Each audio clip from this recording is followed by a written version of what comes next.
Bismillahirrahmanirrahim. Assalamualaikum warahmatullahi wabarakatuh.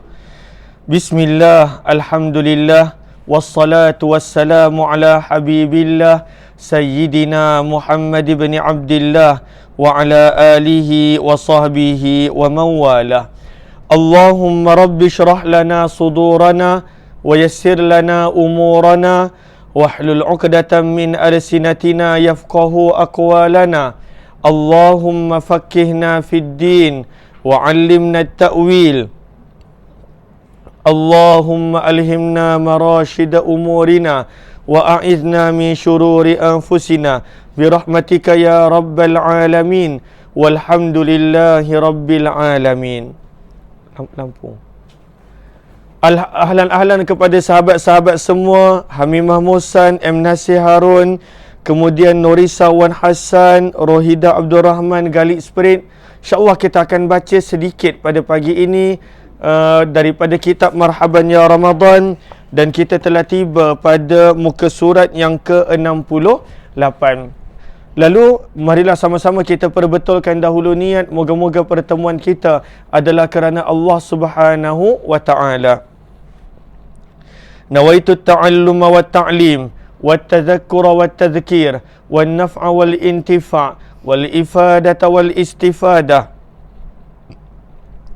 والحث على التمسك بكتاب الله وسنة رسول الله صلى الله عليه وسلم والدعاء إلى الهدى والدلالة على الخير ابتغاء وجه الله ومرضاته وقربه وثوابه آمين يا رب العالمين. Ahlan kepada sahabat yang bersama, mohon jasa baik untuk tag rakan-rakan yang lain, bantu untuk kongsi dan share serta sebarluaskan. Moga-moga lebih ramai yang mendapat pengetahuan tentang hukum ahkam berkenaan Ramadan. Di sini penulis buku membawakan pada muka surat yang ke-68. Lalu mohon sahabat-sahabat catatkan di ruang komen muka surat yang ke-68, faedah yang ke-6.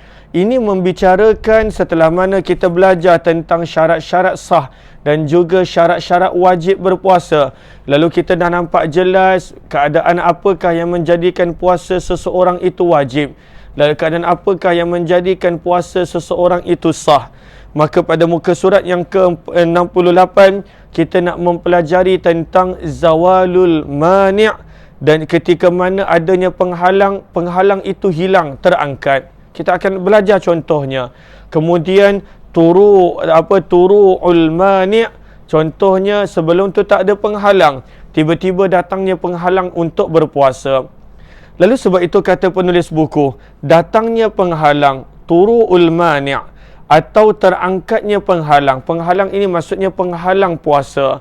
Zawalul mani' pada pertengahan hari puasa. Tengah hari puasa tu dia dah mula puasa ataupun dia dah mula tak berpuasa. Datangnya, contohnya kalaulah dia tak berpuasa kerana ada sebab, maka terangkatnya penghalang untuk dia tak puasa tadi. Kita akan belajar contoh dia. Apakah yang dia patut buat untuk baki hari? Kalaulah contohnya dia sedang berpuasa, tiba-tiba datangnya penghalang untuk tak membenarkan dia berpuasa. Bila separuh hari Ramadan, maka dipanggil turu'ul mani'.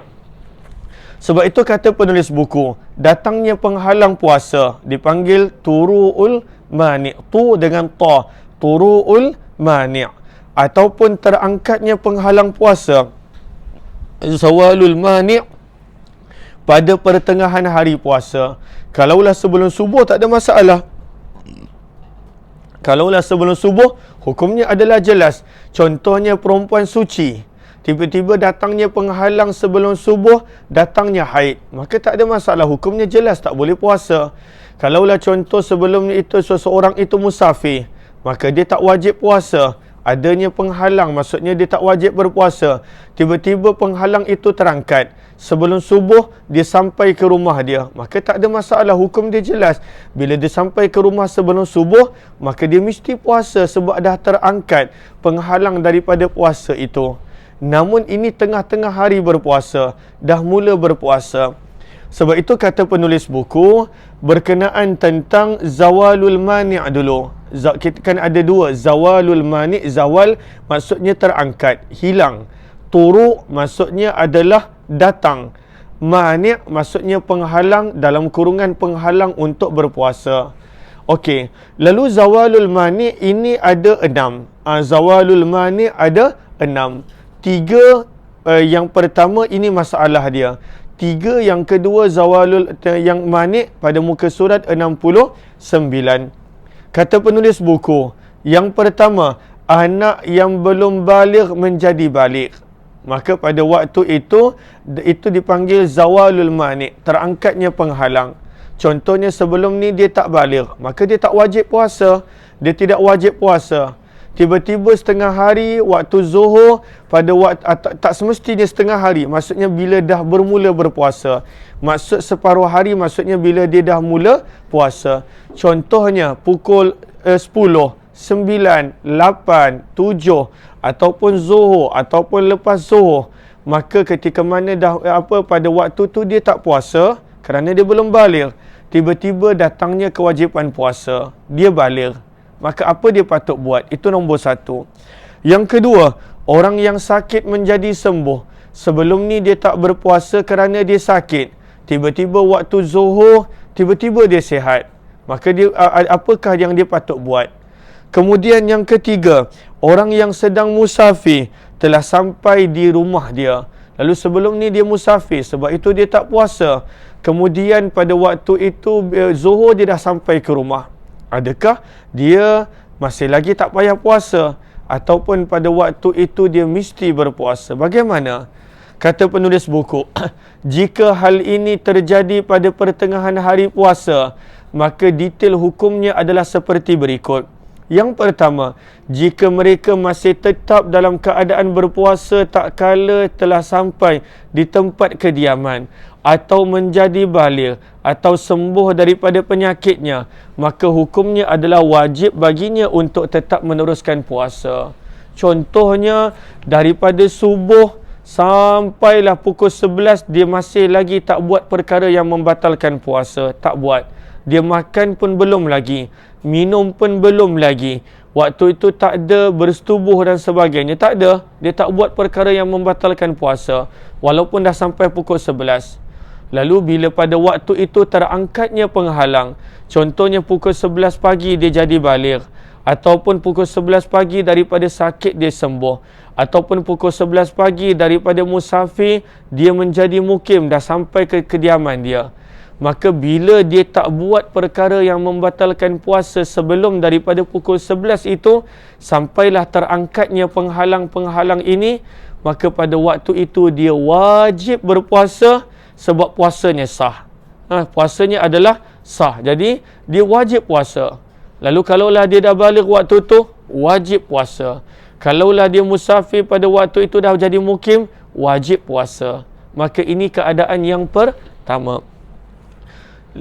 Dan mereka ini pada waktu itu dikira dalam keadaan puasanya adalah sah. Okey, yang kedua, jika mereka tidak dalam keadaan berpuasa, tak ada, maksudnya pagi tu dah sarapan ataupun dah minum pagi, tak kala telah sampai di tempat tujuan, maksudnya dah sampai rumah, waktu tu dia dah makan pagi, ataupun pada waktu itu menjadi baligh dia dah sarapan, ataupun ketika mana sakit dia dah makan ubat pagi tu. Lalu bila dah melakukan perkara yang membatal puasa, tak boleh puasa. Sebab puasa mestilah meninggalkan perkara yang membatalkan puasa daripada fajar sampailah maghrib. Maka hukumnya adalah tidak wajib baginya untuk menahan diri dari sesuatu yang dapat membatalkan puasa. Tak wajib. Dia boleh makan, dia boleh minum, tak ada. Walaupun menahan diri pun tak ada. Tak ada. Lalu pada waktu itu dia boleh makan. Cumanya hukum makan di depan khalayak ramai itu lain pada bulan Ramadan. Tapi dia tak payah untuk puasa. Tak perlu menahan diri daripada makan minum untuk baki hari tersebut. Dia boleh teruskan dalam keadaan begitu. Akan tetapi hukumnya adalah sunat. Namun sunat untuk dia, walaupun pagi tadi dia dah makan, dah sarapan, baki hari yang dah terangkatnya penghalang itu, maka pada waktu itu dia jangan makan dan minum. Jangan buat perkara yang membatalkan puasa.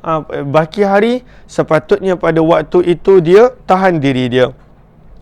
Lalu hukumnya sunat, menahan diri pada baki hari, maka pada waktu itu hukumnya adalah sunat. Contohnya, sebelum ini tak baligh, pukul 11 dia baligh, lalu pagi tadi dia dah makan. Kalau dia tak makan, dia wajib puasa. Tapi pagi tadi dah makan, maka baki hari itu dia sunat untuk tak makan minum.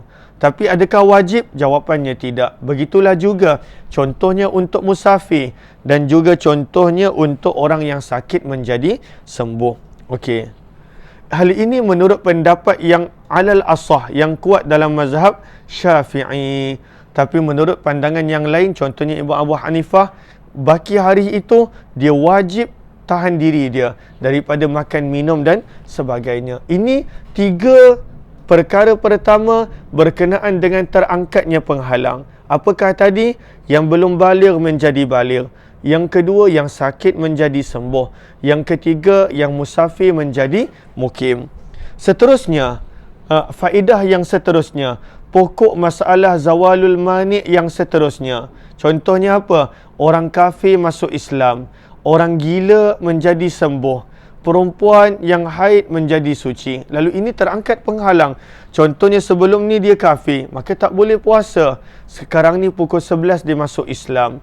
Kemudian yang seterusnya, dia gila sebelum ni, maka pada waktu tu tak wajib puasa. Tetapi tiba-tiba pukul 11 dia nampak sesuatu, maka sihat gila dia. Maka pada waktu itu apa hukum dia? Yang ketiga, perempuan itu haid dan nifas, tak boleh puasa. Tiba-tiba dia suci pada pukul 11. Maka ini adalah 3 yang seterusnya. Lalu tadi 3, ini adalah lagi 3 berkenaan tentang zawalul mani' bila terangkatnya penghalang puasa pada pertengahan hari puasa. Maka kata penulis buku, jika 3 hal di atas terjadi pada pertengahan hari puasa, maka sunnah bagi mereka untuk tetap menahan diri dari makan dan minum atau perkara yang dapat membatalkan puasa sampai terbenamnya matahari pada hari tersebut, sebagai penghormatan untuk untuk bulan puasa, dan tidak wajib bagi orang kafir, orang gila yang gilanya tidak disengaja untuk qada puasanya yang telah ditinggalkan. Ada bezanya. 3 masalah yang seterusnya ini ada bezanya dengan 3 masalah pertama tadi. 3 masalah yang sekarang tak dilihat sama ada sebelum pukul 11 daripada subuh tadi dia ada buat perkara yang membatalkan puasa ataupun tak. Tak ada beza. Kalaulah sebelum ini ada beza. Kalaulah dia belum buat perkara yang membatalkan puasa, pada contoh belum baligh menjadi baligh, sembuh sakit menjadi sembuh. Kemudian Allahumma salli ala Sayyidina Muhammad, yang musafir menjadi mukim. Kat situ detailnya lain. Kalaulah dia belum melakukan perkara yang membatalkan puasa, dia wajib puasa. Kalaulah dah, maka sunat untuk tahan diri daripada makan dan minum. Tapi sini berbeza. Sini tak dilihat sama ada dia dah makan ataupun minum, dah melakukan ataupun tidak perkara yang membatalkan puasa. Sini 3 ni, apa jua keadaan dia sebelum terangkatnya penghalang tadi, sebelum zawalul mani' tadi, maka automatik pada waktu itu apakah hukum dia? Hukumnya pada waktu itu adalah sunat sahaja, tak ada wajib. Sunat untuknya menahan diri daripada makan dan minum. Walaupun sebelum itu daripada subuh dia tak membuat sebarang perkara yang membatalkan puasa. Ini beza 3 zawalul mani' ini dengan 3 yang awal tadi. Adakah mereka ini kena qada? Maka semua ini kena qada kecuali 2 orang. Siapakah 2 orang yang tak kena qada? Orang yang kafir masuk Islam, maka tak kena qada. Kemudian orang yang gila menjadi sembuh, maka pada waktu itu tidak kena qada. Adakah jelas? Saya harap penerangan ini adalah jelas tentang hukum terangkatnya penghalang ketika mana tengah hari ataupun ketika mana telah berada pada pertengahan puasa, pertengahan hari puasa. Saya harap ianya adalah jelas. Okey. Apakah pula persoalan tentang datangnya penghalang? Contohnya dia dah mula puasa, tiba-tiba datangnya penghalang yang menjadikan dia tak boleh berpuasa. Sebab itu, terima kasih kepada yang memberi maklum balas jelas. Terima kasih kepada semua. Terima kasih. Okey, ramai yang kata jelas. Terima kasih. Lalu jom kita lihat muka surat yang ke-70. Masalah pokok bila datangnya penghalang. Dalam kitab fiqh dipanggil turu'ul mani'. Datangnya penghalang. Dia dah mula puasa sebab subuh tadi bila dia mula puasa tak ada penghalang. Dia cukup syarat. Tetapi sekarang ni datangnya penghalang. Okey, apakah contoh-contoh untuk datangnya penghalang? Bukan Bukan gitu. Tak okey. Yang pertama, orang tu sihat waktu subuh tadi. Tiba-tiba pada pukul 11 dia menjadi gila. Maka gila itu adalah penghalang. Datangnya penghalang. Kemudian yang kedua, orang itu Islam. Al-a'yadzubillah, moga Allah pelihara. Ketika mana jam 11 pagi dia menjadi murtad. Moga Allah pelihara. Kemudian yang ketiga, perempuan tu suci. Dia dah mula puasa pun. Tiba-tiba pukul 11 datangnya haid. Dia punya haid. Ataupun dia melahirkan anak, lalu daripada situ wiladah seterusnya membawa kepada nifas. Apakah persoalan dan jawapan untuk bila datangnya penghalang? Kata penulis buku rahimahullahu ta'ala, jika 3 perkara di atas terjadi ketika mana sedang berpuasa, pada pertengahan hari puasa, maka batal puasanya. Batal. Bila tengah sihat, pukul 11 gila, batal puasa. Walaupun sesaat. Kemudian ketika mana pukul 11 pagi puasa, pukul 11 datangnya haid dan juga nifas, maka batal puasa. Sebab itu kata penulis buku, dan wajib bagi perempuan yang datang haid untuk qada puasa yang telah ditinggalkan. Perempuan haid kena qada, itu masalah jelas. Bagaimana pula orang gila? Adapun orang yang gila, jika dia telah sembuh, maka wajib baginya untuk qada. Dan untuk orang yang murtad, contohnya dia Islam, pukul 11 dia murtad, al-a'yadzubillah, maka setelah dia kembali kepada Islam, wajib baginya untuk qada puasa yang telah ditinggalkan dalam masa murtad dia. Lalu orang kafir yang tak pernah masuk Islam, kalaulah dia masuk Islam, maka pada waktu itu ampun, dia tak payah qada. Dia tak payah qada. Akan tetapi orang Islam yang murtad, contoh dia murtad untuk tempoh setahun ataupun 5 tahun, moga Allah pelihara akidah kita. Lalu sepanjang tempoh dia murtad itu, maka dia kena qada puasa dia. Ketika mana dia masuk balik Islam selepas 5 tahun, dia kena qada akan puasa-puasa sepanjang 5 tahun tersebut. Maka inilah persoalan ketika mana datangnya penghalang pada pertengahan hari puasa ataupun terangkatnya penghalang pada pertengahan hari puasa. Okey. Seterusnya pada muka surat yang ke-73, perkara-perkara yang sunnah dalam bulan puasa. Muka surat 73. Lalu saya tak akan baca semua ini sebab ini tidak banyak sangat persoalan dia. Allahumma salli ala sayyidina Muhammad. Maka yang ini kita akan cuba sambung kemudian insya-Allah. Mohon maaf tak dapat berkongsi banyak pada pagi ini. Lalu kita akan berkongsi kemudian insya-Allah. Terima kasih kepada sahabat-sahabat yang bersama. Moga-moga bermanfaat pertemuan kita. Apa yang baik semestinya daripada Allah, yang tidak daripada kelemahan diri dan kekurangan ilmu. Kepada yang kali pertama jemput join Telegram channel Kuliah Umar Aziz. Kalaulah ada yang ingin untuk membuat pembelian kitab sebagai rujukan, boleh tekan link yang berada di ruang komen. InsyaAllah jangan lupa Ahad ini adalah daurah kita. Jumpa lagi pada petang ini jika Allah izinkan dalam program Hamba Ilahi. Wabillahi taufiq wal hidayah. Assalamualaikum warahmatullahi wabarakatuh. Jazakumullahu khairan.